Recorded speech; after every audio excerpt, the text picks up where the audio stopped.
Assalamualaikum warahmatullahi wabarakatuh. Kami dari golongan 1 kelompok B yang beranggotakan Firda Seli Septiasari, Ayu Pratiwi, Niza Fadiahaya, Tamara Milatul Fauzana, Reni Yusnita, Umi Maisaroh, Ekson Nugro Saputra, Devia Ananda Novalin, Uswatun Hasana akan mempresentasikan percobaan 4 yang berjudul Transformasi Bakteri, Isolasi DNA Plasmid, dan Elektroforesis. Yang pertama, transformasi bakteri. Apa itu transformasi bakteri?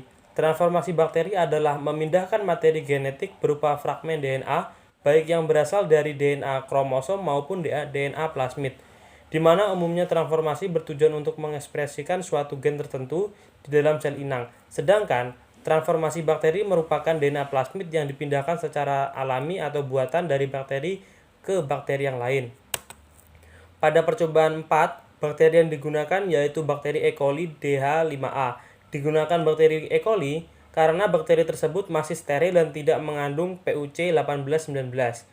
Dan plasmid yang digunakan yaitu plasmid PUC 1819. Plasmid ini mempunyai gen menjadi resisten terhadap ampicillin. Gen tersebut akan memproduksi enzim beta laktamase ke plasma sel bakteri inang, di mana enzim laktamase akan merusak balaktam pada ampicillin, sedangkan medium yang digunakan yaitu medium LB cair dan LB padat. Metode transformasi. Metode transformasi bakteri yang digunakan yaitu metode kejutan panas atau heat shock. Metode heat shock dilakukan dengan cara memberikan caci-caci pada sel bakteri sehingga sel bakteri menjadi kompeten. Kondisi kompeten adalah kondisi di mana sel memiliki kemampuan untuk melakukan transformasi sel. Jika bakteri tidak dalam kondisi kompeten, maka sel resipien tidak dapat menyerap gen yang akan ditransformasikan. Hasil percobaan. Hasil percobaan dinyatakan positif apabila bakteri yang berasal ditransformasi dapat bertahan hidup dalam medium. Hal tersebut disebabkan karena adanya gen AMPR pada plasmid PUC 1819 yang terekspresi pada bakteri transforman. 2. Isolasi dan plasmid. Apa itu isolasi DNA? Isolasi DNA merupakan teknik dasar dari bioteknologi dan biomolekuler yang harus dikuasai di laboratorium. Isolasi DNA bertujuan untuk memisahkan DNA dan partikel-partikel lain seperti lipid, protein, polisakarida, dan zat-zat lainnya. Apa itu plasmid? Plasmid merupakan vektor esensial dan memegang peran penting dalam cloning, sequencing, dan ekspresi gen. Oleh karena itu, isolasi dan pemurnian plasmid DNA menjadi penting untuk kepentingan penelitian biologi molekuler. Tahap-tahap isolasi DNA dan bakteri. Secara garis besar, isolasi DNA kromosom bakteri terdiri dari 5 tahap, yaitu yang pertama, isolasi sel. Isolasi sel adalah proses pengembalian suatu partikel sel dari tempat asalnya untuk diteliti lebih lanjut. Sel dapat diisolasi dari subspesies jaringan. Yang kedua, penghancur dinding dan membran sel atau lisis. Lisis adalah peristiwa pecah atau rusaknya integritas membran sel dan mengakibatkan keluarnya organel sel. 3. Pengekstrasian dalam larutan adalah teknik untuk mengeluarkan DNA dari sumber asal inti sel atau organel sel. Yang keempat, kemurnian DNA atau purifikasi. Purifikasi adalah metode untuk memisahkan DNA total dari komponen sel lainnya. Yang kelima, pengendapan atau presipitasi.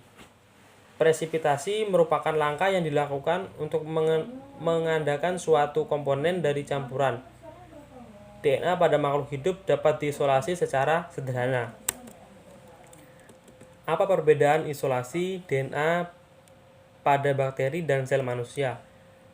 Pada sel bakteri, mempunyai dinding sel berlapis dan membran sel. Struktur ini dapat dipecah dengan lisosim dan deterjen natrium didosil sulfat atau SDS. Akibat perlakuan ini, sel keluar RNA dihilangkan dengan enzim RNase protein dipisahkan dengan ekstraksi menggunakan fenol. Akhirnya DNA diperoleh melalui pengendapan dengan etanol.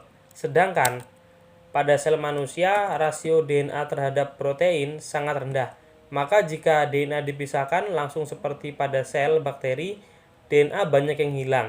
Untuk mengatasi masalah ini, dengan menaikkan rasio tersebut dan juga menghindari kontaminasi DNA dari mitokondria, ini dipecah dengan berbagai cara.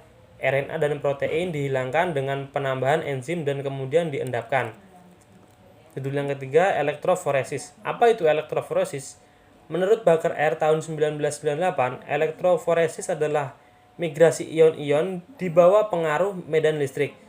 Senyawa yang bermuatan listrik akan bergerak ke arah elektroda yang mempunyai muatan berlawanan. DNA mempunyai muatan negatif dan mempunyai rasio muatan atau massa yang konstan, sehingga kecepatan migrasi DNA selama elektroforesis tergantung pada berat molekul DNA tersebut. Grafik log berat molekul DNA terhadap jarak migrasi, yang kisaran berat molekul tertentu akan menghasilkan garis lurus. Untuk pemisahan DNA berukuran kecil, kurang dari 200 pasang basa, digunakan sel poliakrilamida. Sedangkan untuk pemisahan DNA berukuran besar, digunakan gel agarose. Penggunaan elektroforesis. Menurut Klug dan Cummings tahun 1994, elektroforesis dalam bidang genetik digunakan untuk mengetahui ukuran, bentuk, dan jumlah basa yang dikandung suatu sekuen DNA tertentu. Selain itu, elektroforesis digunakan untuk fraksionasi yang dapat digunakan untuk mengisolasi masing-masing kompeten dan campurannya, mempelajari fitogenetik, kekerabatan, dan mempelajari penyakit yang diturunkan.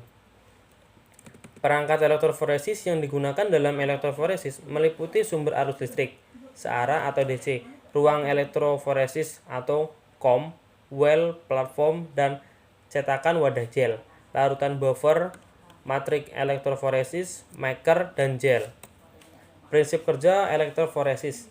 Prinsip dari elektroforesis berdasarkan pergerakan partikel-partikel bermuatan negatif atau anion, dalam hal tersebut DNA, yang bergerak menuju dari kutub negatif ke kutub positif.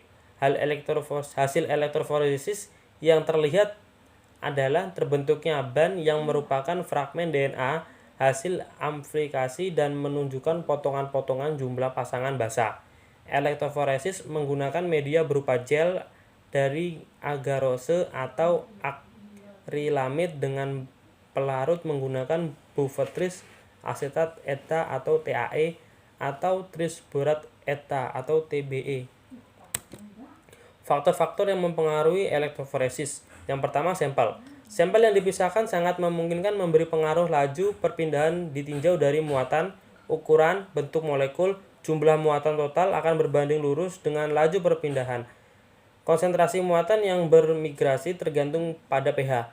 Untuk ukuran molekul, apabila diperoleh hasil besar, menyebabkan perpindahan molekul menurun dan membutuhkan energi perpindahan yang cukup besar dibanding dengan bentuk molekul yang berbeda dengan ukuran yang sama. Yang kedua, larutan buffer. Larutan buffer berfungsi untuk mempertahankan pH di dalam medium pemisah dan berfungsi sebagai media penyedia elektrolit pada proses pergerakan aliran listrik. Larutan buffer memiliki keintrikat dengan molekul dipisahkan dan pH yang digunakan menjadi perhatian sehingga kumpulan molekul dapat dipisahkan satu sama lain tetapi tidak mengalami perubahan struktur. Yang ketiga, medan listrik. Sumber suatu listrik stabil sangat diperlukan untuk menghasilkan aliran listrik dengan tegangan dan konstan. Kekuatan ionik medan listrik pada kisaran 2-8 volt per cm sesuai pada suhu ruangan. Kekuatan medan magnet yang dihasilkan jika lebih besar dari 10 volt per cm maka dapat memberikan efek pemanasan yang dapat menyebabkan pada media penyangga terjadi kehilangan air yang akibat proses penguapan. Pada hasil percobaan divisualisasi dengan UV transilluminator dengan sinar inframerah, jika amplifikasi terjadi maka akan terlihat pita-pita DNA berpendar oleh sinar inframerah. Sekian presentasi dari kelompok kami. Kurang lebihnya kami mohon maaf. Assalamualaikum warahmatullahi wabarakatuh.